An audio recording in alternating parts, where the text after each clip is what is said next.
These days, criticizing Israel gets backlash like this. When the ICC investigates Israel for fake war crimes, this is pure anti-Semitism. From the river to the sea is anti-Semitic. Those calling for a ceasefire are legitimizing anti-Semitism. But here's the thing. Investigating Israel for war crimes or demanding a ceasefire in Gaza is not anti-Semitic, which is hatred of Jews. It's criticism of the state of Israel, and the two are not the same thing. So how did criticism of Israel and charges of anti-Semitism come to be interchangeable, and what have the consequences been? I spoke to two Jewish experts who work closely on the issue. This has become a well-worn strategy of the Israeli government and its defenders to conflate all criticism of Israel with anti-Semitism. That's Simone Zimmerman, who's with the Diaspora Alliance. It's an organization that fights anti-Semitism and its misuse. It's an insult to Jewish history, and it cheapens the idea of what these words actually mean. And this is Lara Friedman, the president of the Foundation for Middle East Peace and a leading expert on Israel and Palestine. So if you can't win the arguments over Israeli policy, you're going to have to just shut down the criticism of Israel. There's something so twisted about where we are today. So how did we get here? Well, if you listen to the pro-Israel establishment and its supporters, you hear the conflation of two very distinct terms. Anti-Zionism is anti-Semitism. Period, full stop. Anti-Zionism is the modern mutated form of anti-Semitism. The high anti-Semitism now is anti-Zionism. Okay, let's first unpack the definition of these terms. Anti-Semitism means hatred, prejudice, threats, and violence against Jews because they are Jewish. It's very real and it exists. Anti-Semitism in Europe is what led to the Holocaust, during which 6 million Jews were murdered by Nazis. Anti-Zionism, on the other hand, is the movement against Zionism. Zionism is an ideology that took root in the late 19th century among some Jews in Europe. It's the belief that Jews should have their own separate Jewish ethno-state, and it led to the creation of Israel in 1948, at the expense of the indigenous Palestinian population that lived there. Anti-Zionism challenges the very ideological basis of Israel as a nation-state. The movement existed decades before Israel, originally among Eastern European Jews who opposed Zionism's objective of moving Jews out of Europe. The Zionist project to this day is built on an ideology of supremacy that provides exclusive and superior rights only for Jews. Anti-Zionism rejects that ideology of Jewish supremacy and seeks to dismantle it. Now, it's important to note that not all Zionists are Jews. In fact, evangelical Christians are some of the most fervent Zionists in the world. It's a topic I reported on while in Jerusalem and the occupied West Bank. And just as not all Zionists are Jews, not all Jews are Zionists, although many are taught from a young age that supporting Israel should be part of their identity.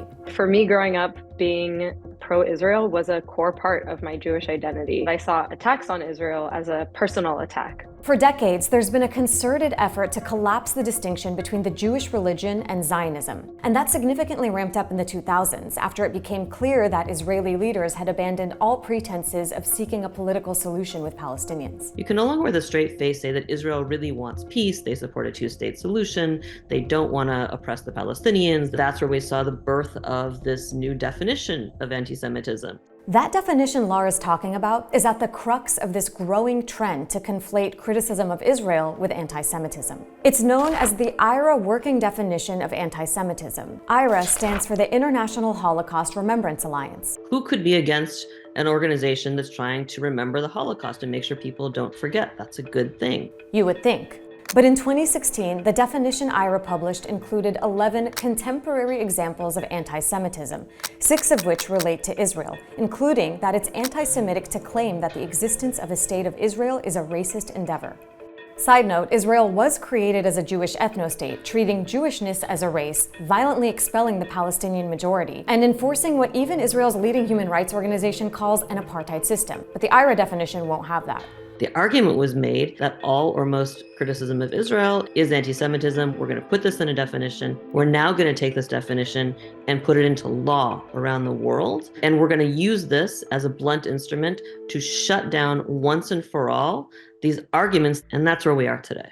At least 40 governments have adopted the IHRA definition, as well as hundreds of universities and NGOs around the world, even as scholars and dozens of human rights groups like Amnesty International decry its implementation. That's because the IHRA definition has been weaponized to silence criticism of Israel, curtail freedom of speech, and foster anti-Palestinian racism. A 2023 report found dozens of cases where IHRA was explicitly used to target those advocating for Palestinian rights throughout Europe, even for something as simple as liking a social media post that condemned Israel's actions. And it's happening in the US too. The US House of Representatives passed a resolution in late 2023 that equates anti-Zionism with anti-Semitism as defined by IHRA. And the spirit of IHRA is guiding organizations like the Pro-Israel Anti-Defamation League, or ADL, in how they track anti-Semitism. For instance, a recent ADL report found a huge spike in anti-Semitic incidents in the US after October 7th. But when you dig deeper into the numbers, you find that 40% of those incidents were simply pro-Palestine rallies, many of which, by the way, were led by Jewish organizers.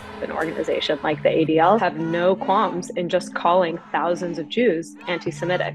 The whole thing would be laughable if it weren't so insulting. And the IHRA definition is finding its way into laws. As of 2024, 4 US states explicitly have the IHRA definition of anti-Semitism in their hate crime laws, with many more attempting to do so. There's a reason why the people who want to shut down Palestine Voices, Palestine protesters, want the IHRA definition in the hate crimes law. It's being used to attack Palestinian voices or pro-Palestine voices pretty much across every part of society. And that's especially true on college campuses. US universities have always been a place where anti-Israel speech has been curtailed. But in 2019, this practice of silencing pro-Palestine voices was legitimized when former President Donald Trump signed an executive order that enforced the IHRA definition on college campuses. The biggest problem is a chilling effect. We see lawsuit after lawsuit and complaint after complaint targeting activists on campus, targeting administrators, targeting professors. We literally have cases based on somebody had a sign that said "River to the Sea," so you're claiming it's a hate crime. By the way, it's worth noting that the guy who drafted the IHRA definition later spoke out against how it's been weaponized by the right-wing Jewish community, writing that using IHRA to define hate speech on campus is an attack on free speech and will not only harm pro-Palestinian advocates, but also Jewish students. Do you see this effort to silence any sort of criticism of Israel as anti-Semitic as harmful to Jews and dangerous? Absolutely. I have no problem saying absolutely clearly it is anti-Semitic to conflate Israel and Jews. And the ADL and I agree on that. The problem is that what the ADL also say, if you don't conflate Israel and Jews, you're an anti-Semite.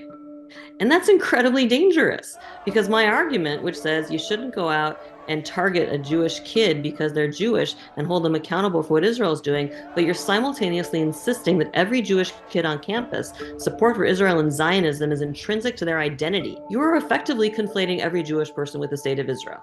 That is incredibly dangerous. And in the midst of all this, you have Israeli leaders promoting nationalist interests over fighting actual anti-Semitism around the world. There's a history of Israeli government leaders actually playing down very dangerous forms of right-wing anti-Semitism because some of the very same people that promote that are allies of the Israeli government, who they see as part of building a world of racism and fear and division. Take, for example, the far-right xenophobic Prime Minister of Hungary, or the Italian Prime Minister who herself was a member of a neo-fascist movement as a teenager, who have both found a friend in Israeli Prime Minister Netanyahu.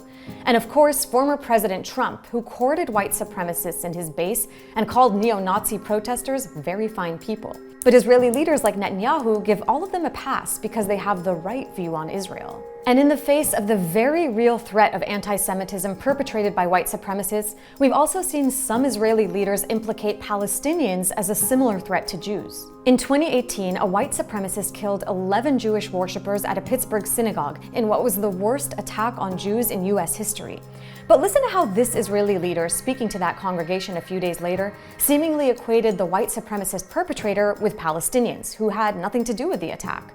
From Sderot in Israel to Pittsburgh in Pennsylvania, the hand that fires missiles is the same hand that shoots worshippers. We will fight against the hatred of Jews and anti-Semitism wherever it raises its head. He drew a direct line from the Pittsburgh shooter to Palestinian militants. There are real reasons why so many Jews are afraid for their own safety. And very often we see Israeli government leaders weaponize that fear and misdirect it at Palestinians. Palestinians are not responsible for the Holocaust. And yet the state of Israel repeatedly uses the memory of the Holocaust to stoke anti-Palestinian racism and to justify its actions against Palestinians. And to shield itself from international law. When Israel was recently on trial for genocide against Palestinians in Gaza at the International Court of Justice, a court set up in the wake of the Holocaust to prevent the atrocities that Jews had experienced, many Israeli leaders accused the court of anti-Semitism. The Hague hearing, it's a show of shame, hypocrisy, and blatant anti-Semitism.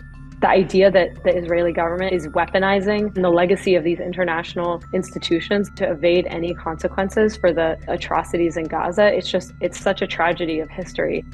Anti-Semitism is a very real threat to the millions of Jews around the world. But advocating for a free Palestine, holding a pro-Palestine rally, or demanding Israel be held accountable for war crimes are not anti-Semitic actions. Saying they are only leads to dangerous trends, suppressing free speech, allowing Israel to evade accountability, and obscuring actual anti-Semitism.